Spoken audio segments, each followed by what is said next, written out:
Good evening, everyone. I'm Katie Moore. And I'm Sharice Gibson. The suspect shot and killed in Marrerro Tuesday by JP SWAT team had a long criminal history, mostly for domestic violence. Deputies were trying to serve an arrest warrant for domestic violence when they say Stephen Pfeiffer pointed a gun at them. But as investigator Mike-Perlstein has uncovered, the court system had many opportunities to keep closer restrictions on Pfeiffer, but repeatedly let him slip through the cracks.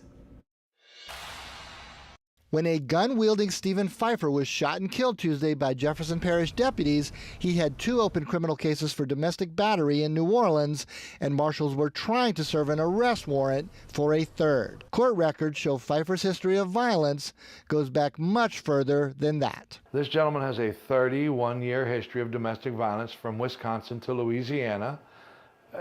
The vast majority of them are more recent here in Louisiana. Pfeiffer's 3 most recent domestic battery cases were in New Orleans.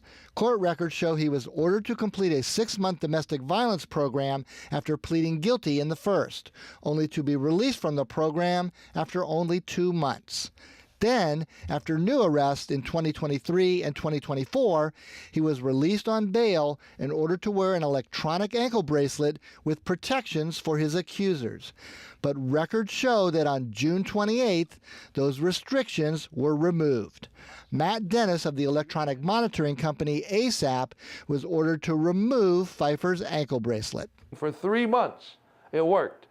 Then they took him off, and within 3 months, he's dead. What this court record does not show is why the judge ordered the ankle bracelet removed or why the district attorney's office dropped its objection.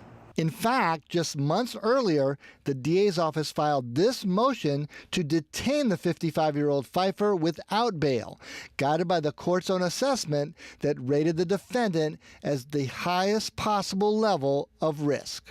Said he's a high risk to skip court, and they said he's a high risk to reoffend, and he did both.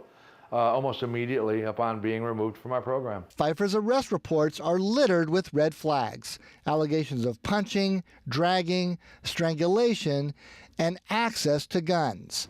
Jefferson Parish Sheriff Joe Lopinto said Pfeiffer had 2 guns when he barricaded himself Tuesday. Because I can't help but believe, he might still be alive if he had some deterrents hanging on his leg. In yet another warning flag that apparently was missed, records show that nearly all of Pfeiffer's charges involved different victims.